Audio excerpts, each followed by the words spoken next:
All right, guys. So this is our fourth Facebook Live nutrition talk that we've done, building into this cycle for our nutrition challenge. And we've talked about a bunch of different stuff. And I'm going to kind of bring it back today and be less about food and what we're actually eating and the process of making those lifestyle changes and how to stick with it as things start to wear on and we're maybe not seeing the results that we feel we should get, and kind of talk about some of the psychology that goes on and how we can kind of get past it and how we can use some of the little things that are actually happening along the way to create momentum to keep us moving forward and to keep us motivated through these types of things. So one of the big things that we see as coaches and that I really want to get people to understand is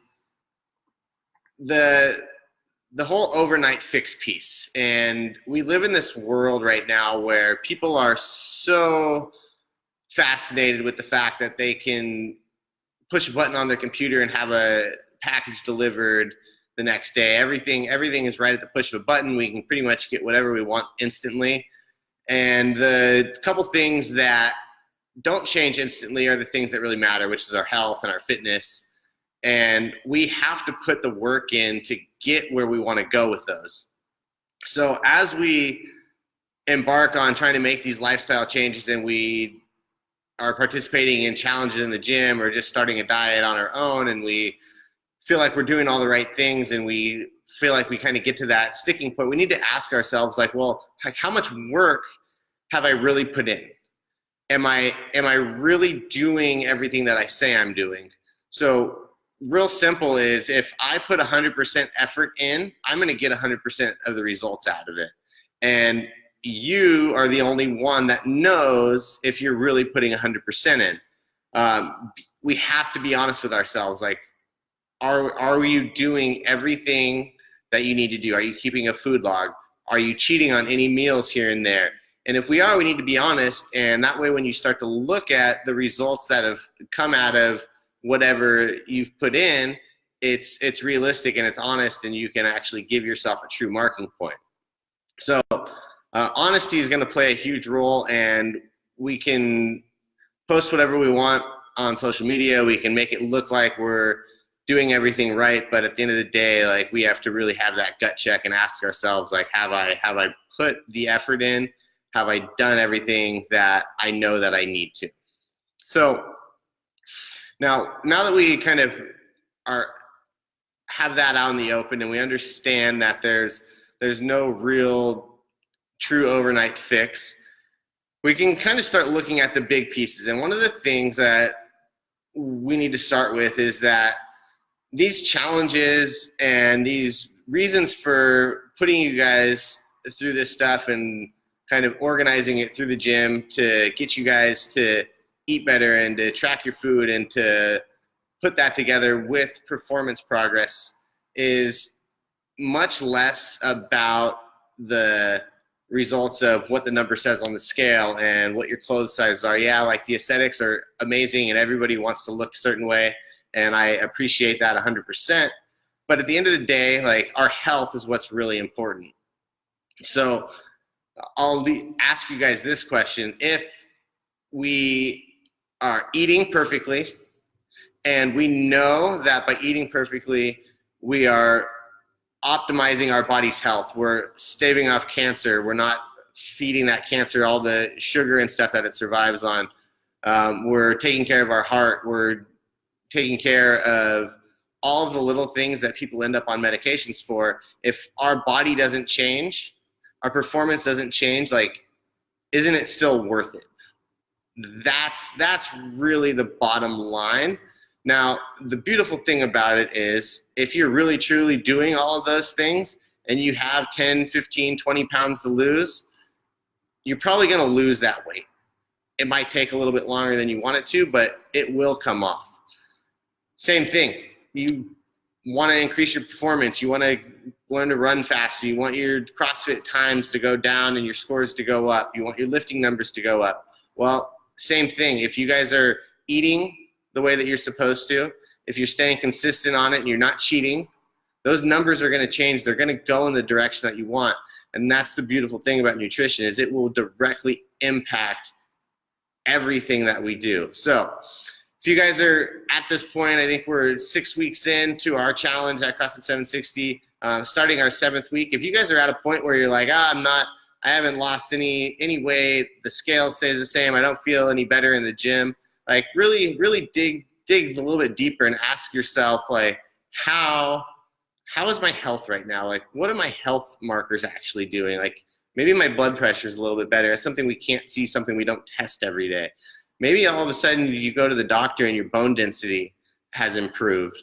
The doctor's saying, oh, you don't need these cholesterol medications anymore. Let's pull you off them. Like, those are much, much bigger wins than any of those aesthetic things that we see, or any of those ego-driven things where we're trying to improve our scores in the gym. So first things first, health is going to trump all of those numbers. So if your health is improving, that's what we're really after.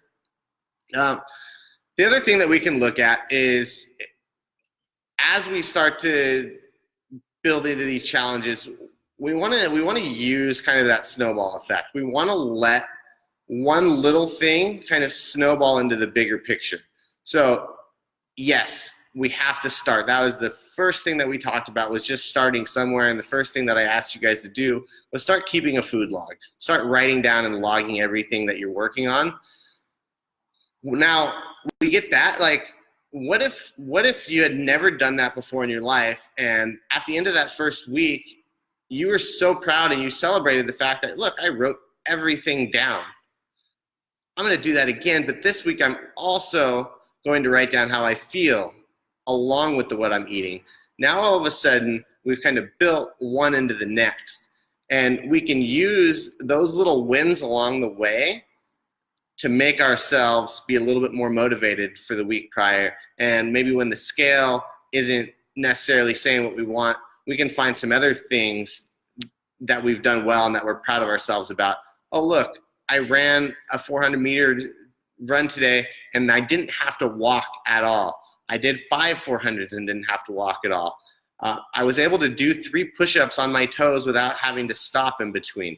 Like, those are little wins that seem so small in the grand scheme of things, especially when we're looking at social media and we're seeing all these drastic changes where they're like going from 300 pounds to 200 pounds in 6 months. And you're like, well, if they can lose 100 pounds in 6 months, like, why can't I lose 5 pounds in 2 weeks? Like, like, we have to stop comparing ourselves to those other people, and we can only compare to who we are right now. And if everybody can get that into our head, and we can start to celebrate the things that we're doing versus being down on ourselves because we're not measuring up, now all of a sudden that momentum starts to carry us forward and starts to propel us into the bigger picture that we're after. Let's say our goal is to lose 20 pounds in 8 weeks. Cool, awesome goal. But you have to lose 1 pound before you can lose 20. So if you didn't celebrate the fact that you lost 1 pound, like, now all of a sudden we're on the negative end of it instead of on the positive end of things. Negative thoughts lead to negativity in all of our lives. So if we can just change that around and kind of change our thoughts, we can change our actions. So look, I lost 1 pound this week. That's awesome. Next week, I'm going to work on losing another pound. And at the end of that week, you lost 2 pounds and you kept your food log. So now we just snowball all the way through. And at the end of the challenge, or the end of your time frame that you wanted to lose that 20 pounds, maybe you only lost 15. But if you never would have set that goal for 20, maybe you only would have lost 10. And that's something to be proud of. Now, big piece there, our goal was 20 pounds, and we wanted to do it in 8 weeks. We lost 15 in 8 weeks. So do we just stop and reverse the whole thing? Like, no way. We have to keep going. We have to see that goal through. Maybe it took us a little bit longer than we wanted it to, but now we build on it, and now it's starting to become a lifestyle. Now we're really seeing those changes that we're after. So just remember, like, just because the goal didn't get hit on the exact day, like, we can still take the little things that were wins and then build on them and help us get to the bigger picture. We can make some small adjustments to get to wherever it is that we're trying to go. Now, most of us have heard the saying that as soon as you fall off for 2 weeks, it's going to take you twice as long to get back to where you were. And there's a ton of truth to that, and there's not specific numbers. But if I fall off for 2 weeks, let's say I got to the end of that 8 weeks, I lost 15 pounds instead of 20. And then I'm like, well, I didn't lose my 20 pounds. So whatever, I'm going to do whatever I want for 2 weeks because who cares? And I already got this far. That's cool. You just went backwards 2 weeks, probably plus another 2 weeks just to get back to where you were. And then you had to start all over again and start rebuilding that process. You have to rebuild that snowball. You got to roll that thing back down the hill and start to gain momentum all over again. Whereas if we just keep going, now the progress is already there. Now it's easy to make the changes because we're already in motion. So just kind of as you go through this stuff, guys, and as we are working through goals, if we're participating in challenges in gyms or we're just trying to work through diets and lifestyle changes on our own, just remember to celebrate those small wins along the way. And if you guys can really do that, you will see some huge changes long term. Every single time that you guys make that or lose that 1 pound, or you pull a second off of this, or you add 1 pound to your squat, like those are things worth celebrating because that's what gets us there. Small steps along the way are way better than no steps. So I'm going to just kind of wrap it up there. Is just kind of remember, guys, no way to get through this stuff in a short amount of time. A lot of us have been in these positions where it took us 10, 15, 20 years to get to the point that we are now. And if we're trying to lose weight or gain muscle, increase our performance, like we gotta look back and realize that those 20 years did a lot of damage, and we have a lot of work to do to reverse that. Doesn't mean it can't be done, but we just have to stay positive and celebrate along the way and kind of get that snowball in motion and let it roll. So I'll kind of open up to questions at this point. It can be on this topic if you guys would like. It can be on anything specific to you guys individual.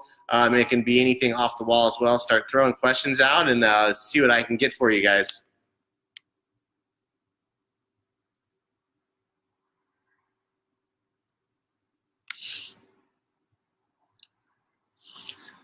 So no questions quite yet. I'll kind of throw out a couple things that I hear and see in the gym regularly. And it's those people that come in and they're all in, like all in 100% for a week at a time. And they come in and they go as hard as they can for a week, and at the end of the week, they're either sore or beat up, or they're all in with their nutrition, and they go so far into it that by the end of the week, they're so burnt out and they've put so much immediate effort out that they have nothing left to give. Within that 1 week, like there's not going to be a ton of results that you're going to see. So now all of a sudden, within that 1 week period, you've just kind of flatline yourself, and now you're going nowhere. So really, really important on this is to take an approach that is consistent. Like we talk in CrossFit a lot about mechanics, consistency, and then intensity, and we can look at that the same way as far as our nutrition and kind of the way that we approach whatever these lifestyle changes are that we're trying to make. So we need to just start with the small stuff. Like what are some of the big picture things that I can knock off right off the bat? I need to drink more water every day. Cool, I'm going to make sure I drink a gallon of water for the first week. I need to put some vegetables in my diet. I drink a soda every day. Maybe I should just drink a half a soda every day. Start with those big ticket items first, and then slowly kind of work your way into it. And that will help give you something to build that momentum with, rather than just trying to dive all in. I'm going to weigh and measure everything. Most people, most of the time, not saying everybody, but most people, most of the time that do that don't last very long. And this is about that long-term consistency. Most of us that are doing CrossFit are here for our health and fitness. We're not trying to be the world's fittest CrossFit or the world's best CrossFit athlete. that whole thing. Like, yes, there's some professional athletes that do CrossFit and they are here for their sport, but for the most of us, it's all about like that long-term quality of life. Like how great can we be for as long as possible? And that's what we really want. So slow down a little bit, pull the reins back, and then give yourself some room to grow each week as you move through this stuff. Steven, you got it. Stick to the program. Nobody has any questions for me. So I guess I'll just keep talking until we get at least one question. I see some names on here that are ex-members, people that aren't part of the gym, so that's pretty sweet to see. One of the other things is just kind of about like this whole expecting results so fast is like, as you guys are on social media and you're seeing these people post, this is the way that I did it, this is what works for me, or you're seeing these before and after pictures come through and they're telling you like, I did it and I drank this drink, or I did it and I took this supplement, or I did this program and you need to do this and you need to do that. Like make sure that out of all that information that's coming through, you are questioning all of it. Like, we have to sift through what's really coming at us in this modern day where there's so much information that people can put out with zero education and zero knowledge on the topics. People are just going through and being like, oh, well, I lost all this weight, or I gained all this strength and muscle, and I did this and I did that. And as they go through that, they're just trying to tell you what worked for them. And, you know, maybe their lifestyle is different. Maybe what works for them is going to be completely different because they're an 18-year-old kid and they get to sleep as much as they want, and they don't work a full-time job and have kids, and they don't have to support themselves and that whole thing. Or maybe it's just somebody that has different genetics than you. They have things that are working differently for them, and maybe they're not telling the whole truth on there. Maybe they're just posting what they want people to think of them instead of what's actually going on. Maybe these transformation pictures aren't taking 2 weeks. Maybe it's more like a 6-month difference in their picture. So just kind of be aware of that stuff and kind of question what you're really seeing, question what you're reading, and that way you guys aren't getting kind of skewed to think one way or the other based on some things that aren't actually the truth. Steven, so you're saying there's no instant results, no 6-minute abs. Well, there are videos that are like 8-minute abs and 6-minute buns of steel and all that stuff. So yes, there are 8 or 6-minute abs, Steven, but probably not going to be the case as far as what people actually want. 6 minutes a day doing some crunches, probably not going to get you abs, but 6 weeks of solid work in the kitchen, you'll be much closer. You want to throw your 6-minute ab video in there with it, you might be a little bit better off. Still no questions. Everybody's so quiet today. So either the ab belt doesn't work. Josh, it might work. You never know. You have to try it for yourself and put it in your log so you actually know what's going on. What else do you guys want me to talk about? Just if you guys don't have any questions, if you want to throw out a topic, I'd be glad to hit it. I'm going to stay on here until somebody wants to ask me like some relevant question. Steven, I think, is just trying to mess with me. While we're on the topic about the whole social media thing, and coming from my background as a fighter, people are always like, well, how'd you lose so much weight so fast? And I want to lose 10 pounds in 2 weeks the way that you did it. And like, so a lot of what we see on social media is people cutting weight to take pictures, especially in like the fitness magazine stuff. Like, people don't walk around as lean as they want you to perceive that they do. Most of them are, before they do their photo shoots, they're going to pull all the carbs out of their diet, and then they're going to have a pretty hard cut, in a sense, of pulling water out of their system so they look as lean as possible. Most of those people don't really look that way.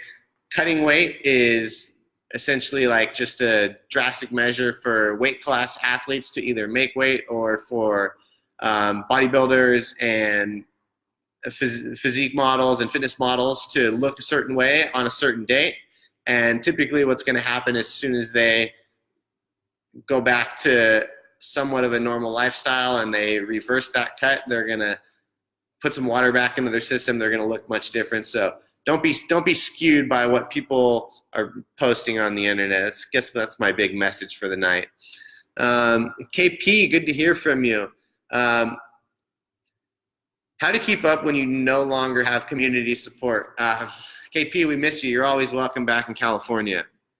But so that's kind of one of those places, like how do you keep yourself motivated? How do you keep yourself fired up when you kind of feel like you're maybe all by yourself in it? So for anybody that's maybe not a member of a CrossFit gym, I recommend that you try to find one, but not as easy to find a good one as we'd all like it to be. So some of the things that you can do, KP, is find a group of friends to kind of get involved with that maybe are like-minded and kind of all on the same page. Another good thing, so we've been talking about kind of some of the bad stuff about the whole social media trend and stuff that is around and right in front of us these days, but we can also use it for good. So we can now all of a sudden be really honest and open with our friends and the people that we allow to follow us on social media. And we can put ourselves out there like, hey, today I did this. Here's my before picture. For the next 7 days, I'm going to make sure that I do X, Y, and Z. And now all of a sudden, just by putting that out there in a public forum, we're going to be held accountable to it, because we don't want to let those people down that we already told that we're going to do something. So KP, that's a really good option. And I know you have a ton of people out here in California from 760 that still follow you. And I guarantee if you start posting stuff like, hey, I'm going to make sure that I'm in the gym 4 days this week, I'm going to post a picture every day I'm in the gym, like we're going to be all over you if you only post a picture 3 days. So you can utilize us kind of remotely for support. And the other big piece on this, and we'll just kind of hit on it while we're here, is if you guys have that bigger reason on why you want to eat healthy, why you want to change your lifestyle, why you want to be in the gym, that bigger reason, that why in a sense, is going to give you all of the motivation that you need. Like when you feel like you have nothing and you have nobody there to kind of hold you up when you don't want to be there, that why should be enough to get you into the gym. And then if it's not enough, find something bigger. Find something outside of yourself that's going to get you to the gym when you don't want to be there. That's going to keep you from cheating on that diet that you're trying so hard to stick to. So just kind of a couple things there. KP, hopefully that helps out.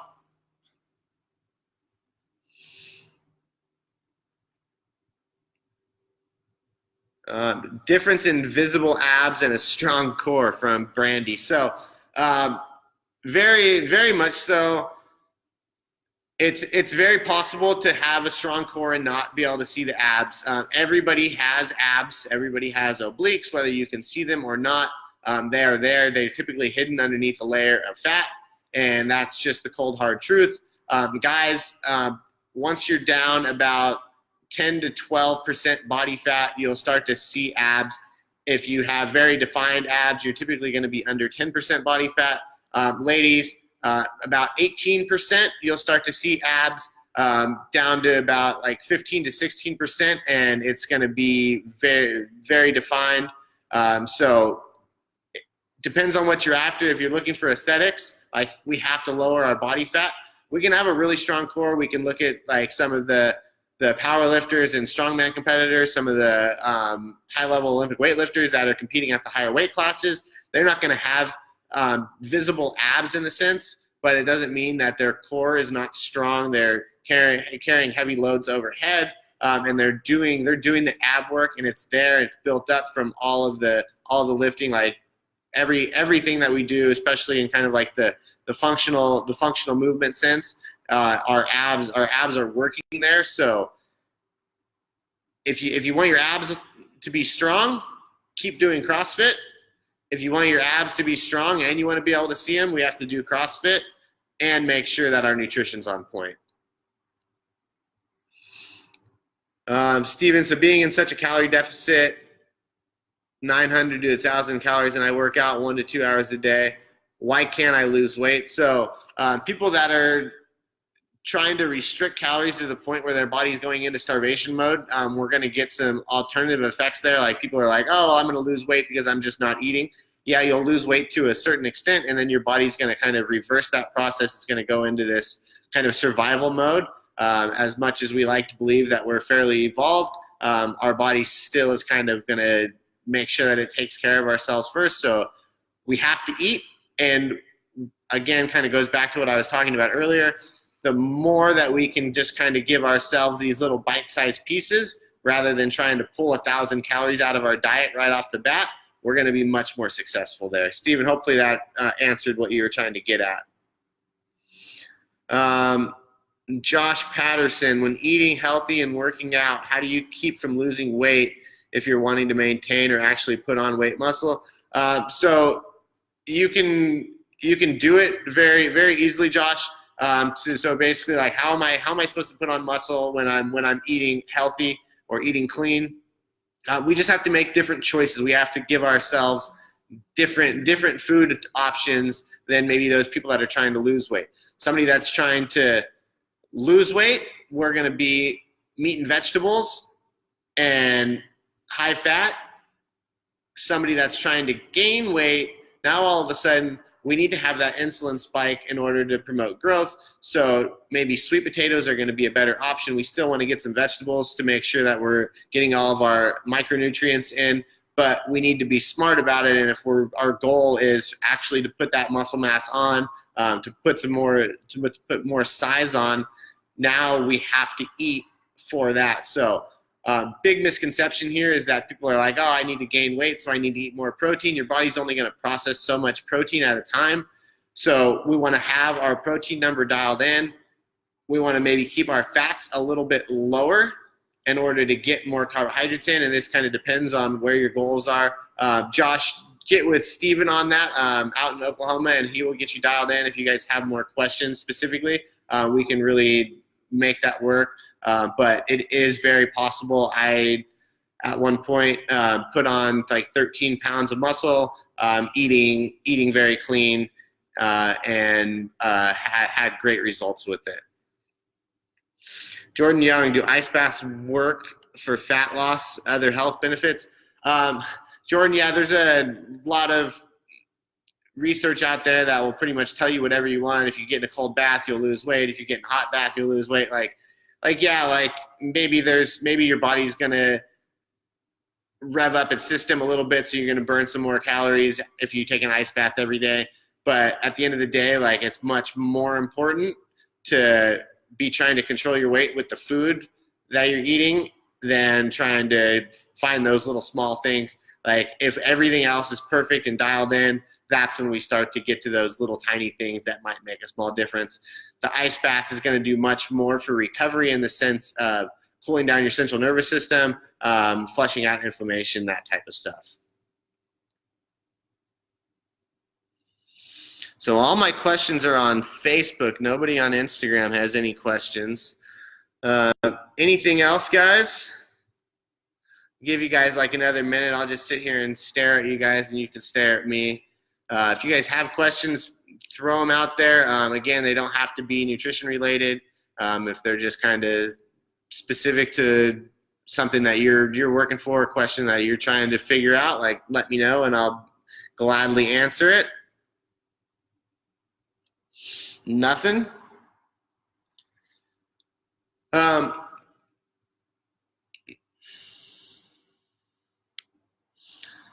right, so I'm going to wrap this up, I guess.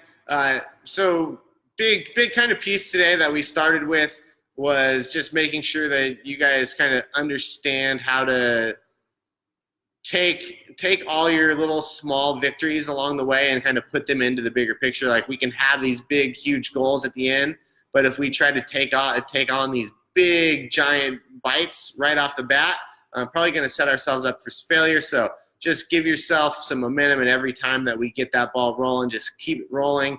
And then one of the other things that we talked about before the questions started rolling in was kind of making sure that we're really questioning what's coming through our feed on social media. Like, people can put on the internet whatever they want. There's nothing out there stopping them if they don't have any sort of education background. They're talking from experience, and some of the information is good, some of it's not so good. We just have to know where we're looking, and if you guys get in the habit of questioning what you're hearing, and if you're not sure, come to your coaches, ask somebody that you trust. Hey, I saw this on the internet, is it true? Or go and dig in a little bit more and do some more research on it instead of just kind of taking everything the way that it's said. So if we have no more questions from anybody, I'll sign off on that. And thank you guys for your time. And we'll do one more of these in 2 more weeks to kind of wrap this whole thing up. Thanks, guys.